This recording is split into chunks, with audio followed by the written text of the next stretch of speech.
बिस्मिल्लाहिर्रहमानिर्रहीम वरफ़ाना लका ज़िक्रक सदक़ल्लाहुल अज़ीम। नाज़रीन, मैं आपका मेज़बान अहमद सत्तर कुरैशी आपके अपने पसंदीदा प्रोग्राम जिसका उन्वान होता है आपके सामने लेके आपकी खिदमत में हाजिर हूँ। सबसे पहले आज हम बात करते हैं कि जो मौजूदा हुकूमत ने एक खुश आइंद बात की कि पेट्रोलियम की मसनूआत में इंटरनेशनल मार्केट के साथ साथ कीमतों में कमी करी। अब दूसरी तरफ सुप्रीम कोर्ट ऑफ पाकिस्तान ने आर्टिकल 6 के ऊपर जो रूलिंग दी है, जो साबका हुकूमत ने और ख़ास तौर से उनके डिप्टी स्पीकर ने रूलिंग पास की थी, उसके हवाले से जो उन्होंने बातें की हैं, उस रोशनी में अगर देखा जाए तो जो साबका हुकूमत का किरदार जो है और जो बयानिया उस हुकूमत ने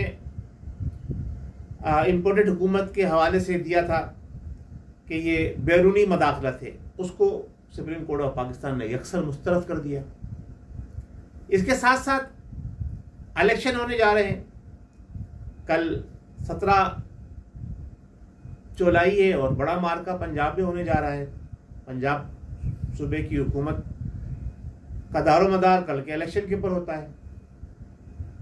एक तरफ ये सूरत हाल है और इन तमाम सूरत हाल के अंदर सबसे कशीदा सूरत हाल जो है, जो मुल्क की बदनामी और हम ओवरसीज पाकिस्तानियों के लिए बड़ी तशवीशनाक बात होती है, वो मुल्क के अंदर जब हम आपस में लड़ते हैं, कौमें आपस में लड़ती हैं। हम एक कौम नहीं बने अभी तक, हम पाकिस्तानी नहीं बने अभी तक हम पठान, पंजाबी, बलोची, सिंधी और पता नहीं क्या क्या हैं। मौजूदा हालिया तशवीशनाक बात है वो सिंध के अंदर खास तौर से सिंधी और पठानों की लड़ाई का सिलसिला। ये मुल्क को किस तरफ लेके जाएगा अल्लाह आलम बिस्सवाब। लेकिन मौजूदा हुकूमत का किरदार इसमें अभी तक क्लियर होकर सामने नहीं आया, क्योंकि वो अपने मसाइल में उलझी हुई है। दूसरी तरफ जनाब अली एक अजीब किस्म का ट्रेंड सोशल मीडिया पर चला है। बड़ी बड़ी ममालिक जितने भी हैं, जैसे तरक्की पजीर ममालिक, तरक्की याफ्ता ममालिक, उनके अंदर हुकूमतों की तब्दीलियों का तो अवाम को पता चलता है, लेकिन ये पता कभी भी हमने नहीं देखा, ना ही पाकिस्तान में माजी में ऐसा होता चला आया कि जनाब अली सोशल मीडिया के ऊपर जनाब अली बहस चल रही हो और जनाब अली टीवी पे मुज़ाकरे चल रहे हो कि जनाब अली आर्मी चीफ कौन बनेगा।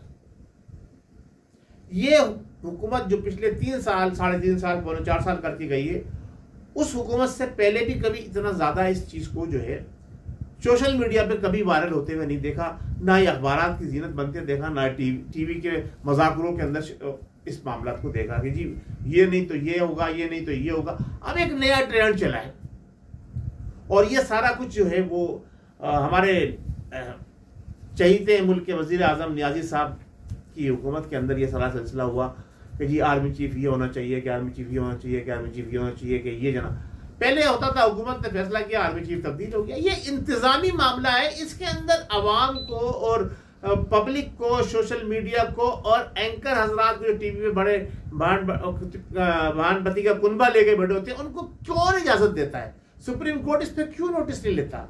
क्यों मुतनाज़ा बनाया जाता है हमारे कुछ जर्नलों को, और क्यों कुछ जर्नलों को फेवरेट करार दिया जाता है? एक इंतजामी अमल है, महकमों में तरक्की और तनज़ुली होती रहती है, वो उनकी सलाहियत और जो जिन लोगों का दायरे अख्तियार है उन लोगों को ये फैसले करने चाहिए।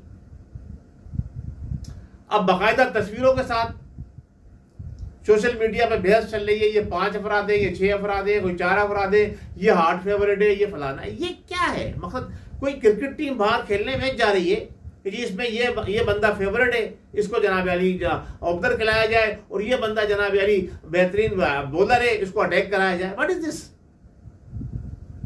यानी अब सोशल मीडिया और अवाम और हमारे टीवी पर बैठे हुए जो तबसरा निगार हैं वो फैसला करेंगे कि कौन हमारे मुल्क की अस्करी क़यादत का चीफ बनेगा। ये क्या तुरफा तमाशा है, ये क्या मजाक लगाया हुआ है? समझ से वाला तर बात ये है। आप अपने पड़ोस मुल्क में देखें, पिछले 5 सालों के अंदर, 6 सालों के अंदर, 8 सालों के अंदर कितने आर्मी चीफ हुए तब्दील। जब आर्मी चीफ आ गया तो उसका नाम सामने आ गया। उससे पहले कोई पता नहीं कौन कौन इस क्या नाम है रास्ते का मुसाफिर है, कौन कौन जनाब अली प्रायोरिटी पर है, कौन जनाब अली सेकेंडरी पोजीशन के ऊपर है। मैं जो आपकी बात आपके सामने लेकर आया हूं, मैं ये बात अपने मुख्तदर हलकों से ये बात कहना चाहता हूँ, खासतौर से सुप्रीम कोर्ट ऑफ पाकिस्तान और हमारी हुकूमती ऐवानों के जिम्मेदार लोग हैं, कि ये बात पब्लिक क्यों होती है, ये बार बार बात आवाम के सामने क्यों आती है, ये क्यों सोशल मीडिया पर डिस्कस की जाती है, क्यों ऐसा हो रहा है, इसके पीछे क्या अवामिल कार फरमाए, इसके पीछे कौन से हाथ कार फरमाए। अब आप ये देखिए कि मैं बड़े दावे के साथ मैंने ये बात कही थी जब कासिम सूरी साहब ने जो है रोलिंग पास की थी और उठ के चले गए थे कि ये इन्होंने गैर आईनी गैर कानूनी अमल किया है। आज वो बात सच साबित हो गई। सुप्रीम कोर्ट ऑफ पाकिस्तान ने उनकी तमाम रूलिंग्स को जो है गैर कानूनी गैर आईनी करार दे दिया, यानी आर्टिकल 6 उनके ऊपर अब लग गई। अब दूसरी तरफ जो है वो न्याजी साहब धमकियां दे रहे हैं कि हमारे ऊपर कोई लगा के दिखाया आर्टिकल, वो भाई लग चुकी है। हाँ, उस पर अमल दरामद जो है वो हुकूमत क्योंकि खुद बैसाखियों पे खड़ी है, इसलिए अमल दरामद अभी तक नहीं कर पा रही है, वरना तो कब का इसे अमल दरामद हो जाएगा। अदलिया खुद कमजोर है, वो भी जो है किसी के इशारों पे काम करती है, इसलिए अमल दरामद नहीं हो रहा। और जिन लोगों ने आपको वजारत उज़्मा में बिठाया था, वो नहीं चाहते कि जनाब अली आपके ऊपर गद्दारी के मुकदमात भी चलें।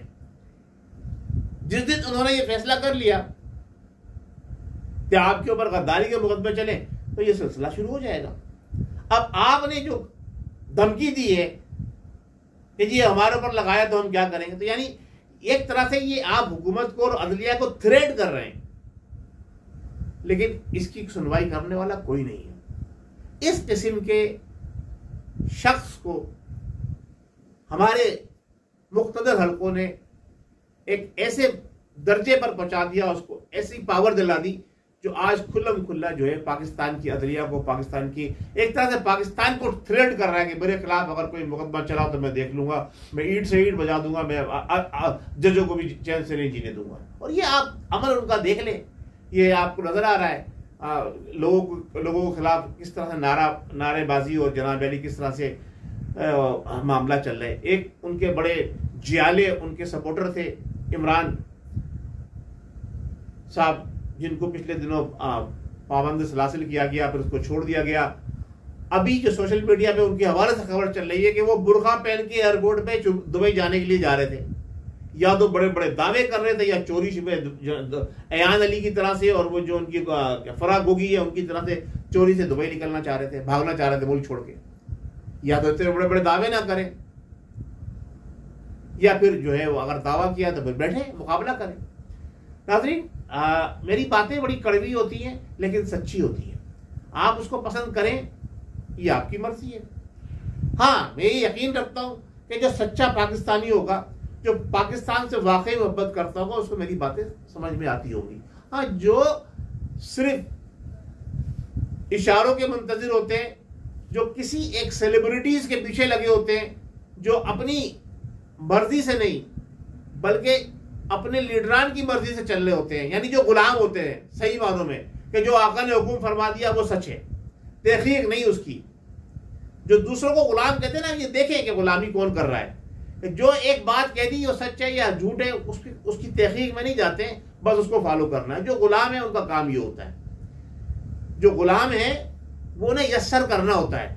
तो जो गुलाम है वो यस्सर कर रहे हैं, जो बड़े साहब ने फरमा दिया पीछे लगे हुए हैं, मार कुटाई पे तुले हुए। और अब सोने पे सुहागा ये हो गया कि सिंध के अंदर जनाब अली सिद्दी और पठानों को लड़ा दिया जा रहा है। ये एक नई कहानी शुरू हो गई पाकिस्तान के अंदर। उन्हें पहले भी होता रहा है, कौमियत की बुनियाद पर लड़ते रहे, लेकिन पिछले कई सालों से, पिछली 2 हुकूमतों के अंदर ये मसला हल हो गया था, काफी हद तक सुकून था। अब इसको दोबारा से हवा दी गई है। और आप ये देखिए कि इसको हवा देने वाले कौन है और इसको तकवीत पहुंचाने वाले कौन है। ये इसके पीछे किनका हाथ है। अवाम को उस पर निगाह रखनी चाहिए और सच्चाई और ईमानदारी को नहीं छोड़ना चाहिए। हक बात कहनी चाहिए, चाहे आपके साथ चंद साथी हो। मिसालें तो हमारे सारे लोग बड़ी बड़ी देते हैं, मैं किसी को टारगेट नहीं करता निशाना बनाकर, लेकिन अमल दरामद उस पर कोई नहीं करता। तो कोशिश करें कि पाकिस्तान जब बना था उस वक़्त के क्या हालात थे और क़यादत जिन लोगों के हाथ में थी उसमें कौन कौन लोग शामिल थे और उन्होंने क्या क्या कुर्बानियाँ दी थी, किस किस तरह से पाकिस्तान के लिए अपना घर बार दौलत सब कुछ छोड़ा था, जायदादें छोड़ी थी, नवाबी छोड़ी थी, बग़ैर इसके तफरीक के कि कौन सिंधी है, कौन बलोची है, कौन पठान है, कौन महाजिर है, कौन बिल्तिस्तानी है, बगैर किसी तफरीक के सब ने मिलकर पाकिस्तान बनाया था एक कौम बनने के लिए।